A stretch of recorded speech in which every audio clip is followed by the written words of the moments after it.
Je m'appelle Brian Harvey, je suis professeur à l'Institut de recherche sur les forêts à UQAT, spécialité en écologie appliquée à la sylviculture. Je m'appelle Suzanne Bray, je suis professeure à l'UQAT depuis 1998.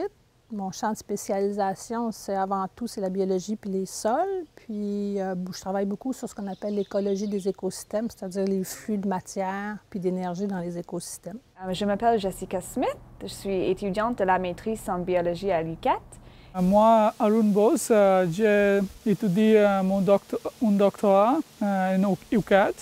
Je travaille avec professeur Brian Harvey et Suzanne Bray. Et deux étudiants français de l'Université Joseph Fourier en France, Nicolas, Anthony.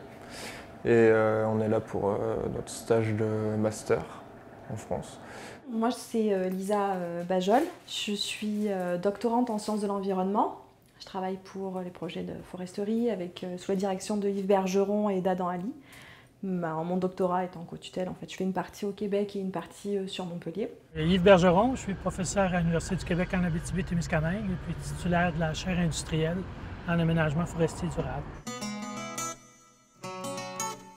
Je suis aussi directeur de la forêt d'enseignement et de recherche, où on est actuellement. En fait, on est sur le site de la station de recherche de la forêt de Lac-du-Parquet. La forêt a été officiellement créée en 1996.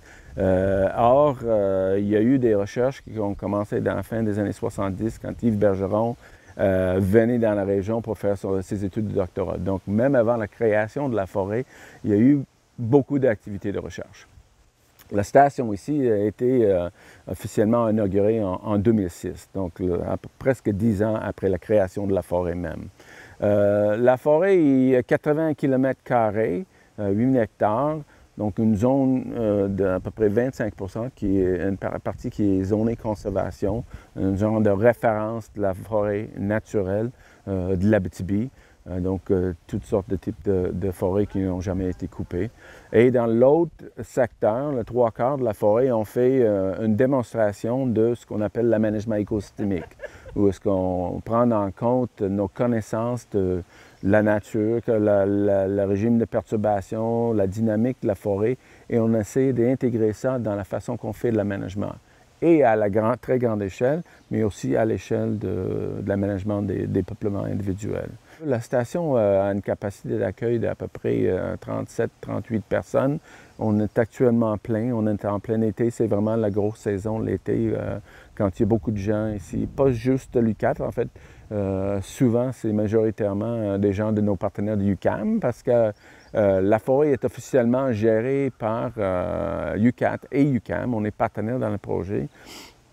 Et il y a des compagnies forestières qui ont cédé le territoire pour la création de la forêt, Tembec et Norbord, qui siègent sur notre comité de gestion. La recherche qu'on fait ici est à la fois fondamentale parce qu'on utilise la zone de conservation pour comprendre les éléments de base de comment est-ce que des écosystèmes fonctionnent, mais sur la partie de l'aménagement, on fait ce qu'on appelle la recherche appliquée pour essayer de répondre aux questions qu'on a concernant un aménagement, quels sont les impacts de nos coupes, etc. Notre groupe de recherche qui travaille en sylviculture, vous savez, depuis plusieurs années, surtout depuis le film de Desjardins, les gens, le grand public était un peu outré par les coupes totales, puis il y a eu une pression sociale, puis une pression scientifique, on peut dire, contre l'utilisation at large d'une forme d'aménagement, soit les coupes totales ou maintenant remplacées par les CPRS. Parce que, encore, quand je reviens à la notion d'utiliser nos connaissances de la dynamique naturelle, c'est pas comme ça que la forêt est perturbée. Les feux, les insectes ont une variété d'impacts sur la forêt, puis c'est pas comme une grosse coupe nécessairement. Donc, une des questionnements ou une des pressions était qu'il faut qu'on arrête de faire la coupe partielle, la coupe totale partout, il faut qu'on fasse d'autres choses. Donc, on commence à parler beaucoup des coupes partielles, où est-ce qu'on prélève une partie de la forêt, mais pas toute. Donc, pour avoir une forêt pour la société qui était moins laide, qui était plus beau, mais au-delà de ça, qu'est-ce que c'est beau, que c'est pas beau, il faut s'assurer que ce qu'on fait répond à nos objectifs. Est-ce que la forêt qu'on laisse, est-ce que les arbres qu'on laisse, est-ce qu'ils continuent à pousser? Est-ce que les arbres meurent? Est-ce qu'il y a de la régénération qui pousse? Et il y a d'autres chercheurs qui travaillent plus en fond, qui veulent savoir est-ce que l'habitat qui reste, est-ce que ça ressemble à la forêt qui est encore intacte? Ou est-ce que ça ressemble plus à des coupes totales, ou est-ce que l'habitat est moins hospitalier?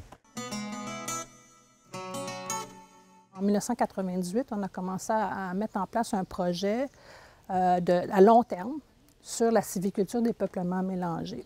Puis quand on étudie la sylviculture, puis on va avoir la réponse des peuplements, il faut vraiment voir le long terme puis prévoir que si tu mets en place des infrastructures de recherche, c'est-à-dire des dispositifs qui vont durer longtemps. Puis c'est très important au départ d'assurer la qualité des données puis la qualité du dispositif pour que ce soit publiable, puis aussi pour pouvoir transmettre dans le temps ces informations-là aux chercheurs qui vont venir travailler dans les dispositifs puis qui vont venir travailler quand toi, tu ne seras même plus là pour le faire. Le projet s'appelle SAFE, Sylviculture et aménagement forestier écosystémique. Puis c'est un dispositif, c'est plusieurs dispositifs qu'on a mis graduellement en place au fur et à mesure qu'on faisait de l'aménagement dans la forêt d'enseignement. C'est des dispositifs où on a fait de la coupe partielle. C'était quelque chose qui, à l'époque, ne se faisait pratiquement pas dans les peuplements de forêt boréale, surtout pas dans les peuplements de trempe. Donc, c'était quelque chose qui était innovateur. Et puis, certaines industries, d'ailleurs, étaient suffisamment intéressées pour essayer puis mettre en place des dispositifs sur leur propre territoire. Donc, il y en a un qui est au lac Arnoux, qu'on suit aussi depuis 2000-2001, on l'appelle le dispositif du lac Arnoux, qui est aussi des coupes partielles là, dans les peuplements de trempe et d'épinettes blanches mélangées. Puis Jessica va parler tantôt un peu de ce qu'elle a fait là-bas. On parle de 1998, 99, 2000. On est rendu en 2014. C'est des dispositifs puis la recherche qui commence à payer beaucoup à cause du long terme, à cause du nombre de chercheurs qui sont venus travailler aussi au début, puis encore aujourd'hui. Il y a des gens qui ont travaillé sur la biodiversité, des gens qui ont travaillé sur la compétition, des gens qui ont travaillé sur... moi, je travaille sur le cycle du carbone, la décomposition, la disponibilité des nutriments, puis j'en passe. Là, fait que c'est comme ça a regroupé beaucoup de gens au cours des années. Puis donc, c'est quelque chose qui est vraiment très bien documenté, publié, puis qui continue à prendre la valeur avec le temps. C'est des projets dans lesquels l'industrie était impliquée depuis le départ. Donc, il y a eu souvent des visites qui ont été organisées avec nos partenaires industriels qui sont Tembec et Norbord de la Sarre ici. Ça a été aussi transmis, ça a été publié. Les étudiants ont donné de nombreuses présentations dans les colloques de la chaire, les ateliers de la chaire. Donc, oui, il y a eu un bon transfert. Je pense que les industries, les gens qui sont en place sont conscients de ce qu'on fait, de ce qu'on a fait. Peut-être pas dans les détails, mais des grandes lignes de la recherche, oui. On s'est assuré de ça beaucoup. C'est une chose qui fait la richesse de la forêt d'enseignement, c'est le fait que l'industrie est impliquée aussi dans l'aménagement. Puis ces projets-là sont réalisés essentiellement dans la forêt d'enseignement, donc ça assure vraiment une forme de transfert technologique parce que les autres sont impliqués dans la gestion, donc ils savent qu'on fait cette recherche-là. Puis quand on a des comités de gestion, on en parle, entre autres. Actuellement, à l'étape où on est vraiment à étudier la réponse des arbres, la réponse des peuplements dans le moyen terme. C'est-à-dire, comme Haroun va parler de la croissance du trempe, comment est-ce que le trempe répond à la coupe partielle. D'abord, il y avait les gens s'attendaient d'abord à ce que les arbres tombent carrément à cause du vent, puis parce que ça ne faisait pas de coupe partielle en forêt boréale beaucoup, puis il y avait beaucoup de préjugés ou des préconçus. Puis la recherche qu'on fait montre en général que non, il n'y en a pas plus, pas moins que dans les peuplements qui ne sont pas aménagés. On regarde beaucoup la régénération parce que quand tu fais de la sylviculture, tu dois assurer la régénération des peuplements. Donc, c'est un élément important de savoir que tes opérations, tes prescriptions sylvicoles, est-ce qu'elles assurent que ton peuplement se régénère? Avec quelles espèces il va se régénérer? Donc, on travaille là-dessus aussi beaucoup, la régénération à long terme, le recrutement des tiges moyennes, puis la mortalité aussi, c'est un élément important, parce que si tu fais une prescription sylvicole puis que ça crée beaucoup de mortalité. Aussi, on travaille beaucoup j'ai une étudiante qui a travaillé beaucoup sur le cycle du carbone, puis la décomposition, puis la séquestration de carbone. Donc ça aussi, c'est des choses que tu veux voir à long terme, parce qu'on n'a pas beaucoup de données à long terme là-dessus. Comment est-ce que la coupe va influencer le taux de décomposition, puis le dégagement de CO2, puis combien de matière organique va rester dans l'écosystème, puis séquestrer le carbone là. Puis, donc ça aussi, on a travaillé là-dessus. Je travaille sur des coupes partielles dans les forêts boréales mixtes, dans les peuplements où on trouve les arbres feuillus, comme les peupliers faux-trembles, qui sont dominants, et les autres espèces dans le sous-canopée, comme les épinettes blanches. Et le problème, c'est que quand on veut faire une coupe, les trembles sont prêts à couper avant que les épinettes. Puis on a fait des coupes expérimentales en 2002, où on a coupé seulement les peupliers faux-trembles. Et maintenant, il y a 10 ans après coupe, et on va voir c'est quoi l'effet de ces coupes sur la croissance des épinettes blanches. Puis on a échantillonné les épinettes blanches et on pris les galettes comme ça. Et avec les galettes, on peut mesurer les cernes de croissance et on peut voir comment est-ce que ces arbres ont répondu à la coupe partielle. Chaque année, quand l'arbre pousse, il fait un cerne. Puis on peut compter exactement les 10 ans, puis on sait en quelle année la coupe était faite. Puis on sait que, OK, voilà, ça c'est l'année de coupe.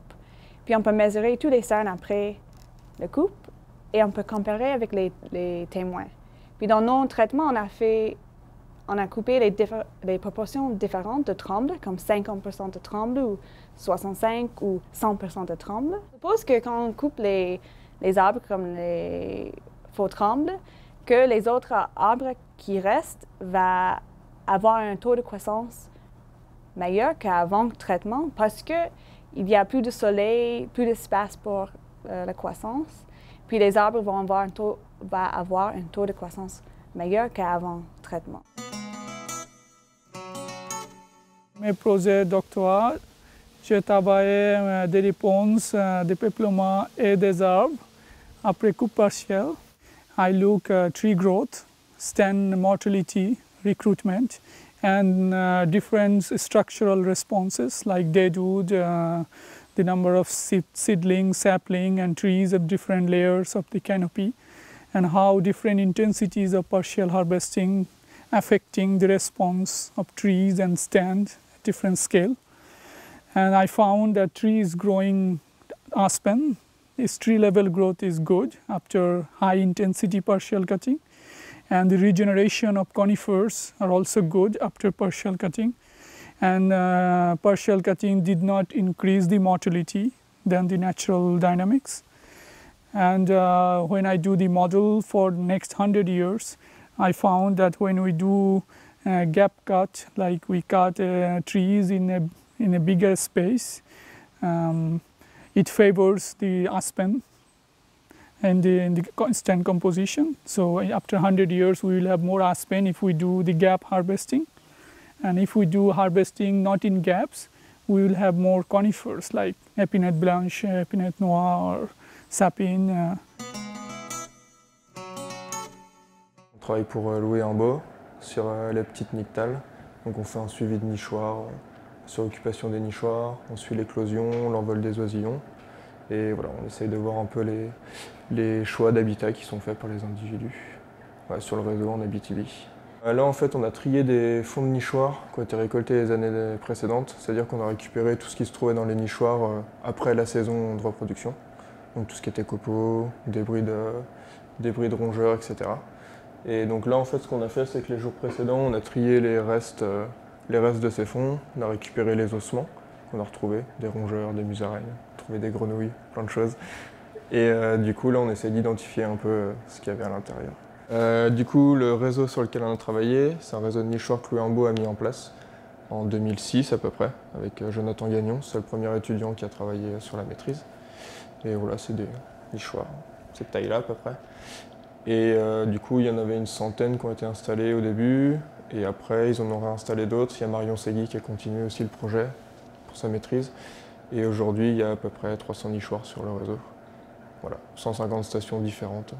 Séché comme ça. Là, du coup, j'ai un reste de rongeur sous la loupe, mais sinon, là, on a un œuf qui n'est pas éclos, on a un reste de grenouille. Voilà, ce genre de choses. Et du coup, là, on essaye de voir à la loupe binoculaire pour voir plus précisément les crânes, en fait, parce que pour déterminer, il faut regarder la dentition, etc. Du coup, c'est vraiment très petit, pas très facile, on galère un petit peu. Mais voilà, du coup, là, on a des clés de détermination avec des exemples, un schéma à suivre en fonction de ce qu'on trouve sur les ossements. Et puis, Donc moi, ma discipline, c'est la paléoécologie, donc l'écologie ancienne. J'essaye de reconstituer l'historique des peuplements forestiers à travers plusieurs bioindicateurs, les pollens, les charbons de bois et les chironomidés. Alors, chironomidés, qu'est-ce que c'est? Ce sont des petits moustiques, en fait, et comme leur cycle de vie est assez court, ils répondent facilement aux fluctuations climatiques. Donc, à leur stade larvaire, ils ont une capsule céphalique qui ne se désintègre pas dans le temps, et donc qui ont permis de les récupérer pour retracer leur habitat, leur écologie, et en fait extrapoler pour les fluctuations climatiques. Donc, mon matériel, c'est des carottes de sédiments lacustres que j'ai extraits dans des lacs durant ma session terrain d'hiver. Donc c'est des sédiments de à peu près, donc les tubes c'est 1 mètre et on a en fonction des lacs 3 à 7 mètres de sédiments. Voilà. Donc moi avec ma carotte, ce que je fais c'est que je les coupe en 0,5 cm, je les mets dans des petits sachets, petits ziplocs. Voilà. Et ça va me permettre en fait après de récupérer 1 cm3 pour faire des extractions polliniques pour mes analyses polliniques, pour faire des extractions pour les charbons de bois et aussi pour les chironomidés. Là en fait la base des carottes c'est à peu près 8000 ans, CalBP, Before Present.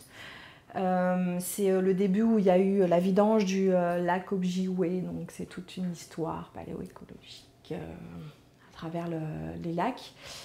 Et en finalité, en fait, moi je vais établir des états de référence sur la région de la plaine de Matagami qui vont être utilisés pour des guides d'interprétation de la région. Et on est dans le pavillon A. Il y a 5 pavillons ici. En fait, le pavillon A, c'est le pavillon communautaire. Où est-ce que c'est? On pourrait peut-être dire que c'est le cœur dans un certain sens, parce que c'est où est-ce que c'est la cuisine. Donc, en été, en plein été, on a une cuisinière ici qui fournit des repas pour que ça roule pour les gens qui sont ici. Et cette place ici où est-ce que des gens prennent leur déjeuner, le souper, c'est aussi une salle de classe, parce que c'est une salle multi-usage. Donc, c'est très bien, on peut accommoder souvent des classes de 10 à 25 personnes, mais quand on a un événement où on met en style théâtre ou quelque chose, on peut mettre 80 personnes ici, ou peut-être un peu plus. Donc, on est tout équipé pour l'enseignement, les lacs à l'épaule et ce genre de choses-là, c'est très bien. Juste, tout le bois vient de la région, ou presque tout le bois, mais je peux te dire, le plancher ici, par exemple, vous voyez la coloration, ça a été pêché au fond du lac des 15.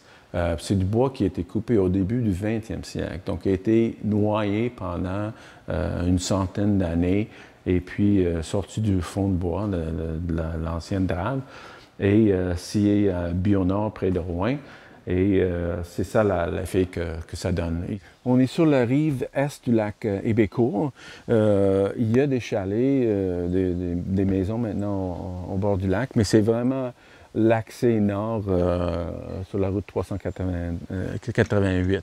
Donc tout le fond du lac, je dirais à peu près 80% ou 90% du lac, les rives, c'est sauvage. Puis même nous, on a demandé une zone de conservation. Donc tout ce qui reste, ça devrait rester naturel. Donc c'est ça. C'est comme un petit lac du Parquet, là, assez sauvage dans le fond. Puis c'est un beau lac se promener en canot-kayak. On est dans le pavillon de dendroécologie ou dendroclimatologie, dépendant de ce que vous voulez l'appeler. Il a été financé en partie par le financement qu'on a eu originellement pour construire la forêt et aussi par une subvention à Yves Bergeron qui a eu une chaire du Canada niveau 1. D'ailleurs, vous pouvez voir sur le mur une coupe de comment on dirait, de témoignage de contribution scientifique d'Yves. Il était gagnant du prix Marie-Victorin en 2007. Il poste fièrement la lettre de Jean Chrétien félicitant son cher numéro 1. On est dans le laboratoire même, une partie, le cœur du laboratoire de dendroécologie, où est-ce que on a tout ce qu'il faut pour faire un peu comme Jessica a démontré, les cernes de croissance, repos d'échantillons. Donc, les études qui ont été faites dans le passé avec les carottes ou les disques d'arbres, on l'entrepose, on hésite beaucoup à jeter des choses parce que ça se peut pour une étude, tout ce que tu voulais savoir, c'était l'âge de l'arbre. Donc, tu comptes le nombre de cernes, puis tu as l'âge de l'arbre quand il est arrivé. Mais il pourrait arriver une autre étude où est-ce qu'on va savoir comment est-ce que cet arbre, pendant sa vie, a répondu au climat au milieu du 20e siècle, ou est-ce qu'on voit des traces des épidémies d'insectes dans le passé, puis tu peux reprendre ces échantillons-là pour étudier, non seulement compter, mais mesurer les cernes pour, c'est ça, voir la réponse. Et on est bien organisé pour traiter, parce qu'après avoir pris des échantillons sur le terrain, il faut que, tu ne peux pas les analyser comme ça. Donc, on a des équipements ici, si on a besoin de couper les échantillons pour avoir plus fin ou quelque chose, mais c'est surtout le sablage. Il faut que, dépendant d'une petite étude et l'espèce de l'arbre, puis la taille des cernes de croissance, tu peux commencer avec un sablage très, très grossier. Là. Je ne sais pas si tu connais des grades de papier sablé, là, mais de très grossier, à 80 ou quelque chose, puis tu montes. Plus que le chiffre monte, plus que ça devient de plus en plus fin. Donc, tu peux faire 3, 4, 5, 6 sablages avant d'arriver à 400 ou même 600 pour faire un sablage très, très fin. Puis c'est extrêmement poli. Puis plus que tu sables finement, plus que les cernes deviennent évidentes. Quand on a planifié ou fait le plan pour la station de recherche, on ne visait pas ni des équipements, ni des espaces de laboratoire très sophistiqués. Ici, c'est comme un tremplin entre le terrain, l'échantillonnage sur le terrain, et s'il y a des choses à faire plus sophistiquées, tu fais ça à l'université avec d'autres équipements. Donc, ce qui est important dans une station de recherche, c'est d'avoir des surfaces de travail, d'avoir des réfrigérateurs, congélateurs, d'avoir des étuves, des balances, des choses comme ça de base. Alors, c'est ça ce qu'on a, si on vient dans... c'est un laboratoire encore plus calme actuellement, mais on a l'essentiel, beaucoup d'espace de travail, l'eau distillée, réfrigérateur, congélateur, étuves et des balances. Donc, quand des gens souvent des gens arrivent avec des échantillons de sol ou de bois, puis ils ont besoin de peser humide, sécher, peser sec, mettre dans les enveloppes, puis après ils vont faire quelque chose d'autre en laboratoire. Ça peut être du bois, ça peut être du sol, ça peut être des insectes, des oiseaux, n'importe quoi.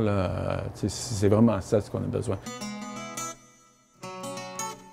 Avec la chaire en aménagement forestier durable, on en est rendu au 4e mandat. Ça veut dire qu'on est dans la 16e année de fonctionnement, ce qui est un peu exceptionnel pour une chaire industrielle. D'habitude, les chaires industrielles durent une dizaine d'années, mais avec le support des partenaires, la volonté de l'université, on poursuit nos travaux. On a aussi pu créer l'Institut de recherche sur les forêts, qui est assez récent, qui stabilise la recherche forestière à l'UQAT, je pense, pour toujours. En tout cas, c'est ce que je souhaite, c'est que ça se continue. Donc, je pense que l'avenir est très prometteur. On a encore les partenaires gouvernementaux, industriels, derrière les travaux de recherche. Et je pense qu'on a réussi avec les années à faire une recherche là, de grande qualité, mais qui est pertinente pour la région d'abord, mais aussi pour le Québec et le Canada. La chaire puis l'Institut de recherche sur les forêts rayonnent un peu partout au Québec, au Canada puis dans le monde. On a des collaborations avec la France, la Chine, les pays scandinaves, récemment avec la Catalogne ou l'Espagne. Donc, il y a des étudiants qui viennent d'un peu partout dans le monde, beaucoup d'étudiants étrangers mélangés avec des étudiants québécois. Ça crée un milieu très intéressant de rayonnement. On apprend d'eux et les recherches qu'on fait ici sont reprises ailleurs en Europe, en Asie, un peu partout dans le monde.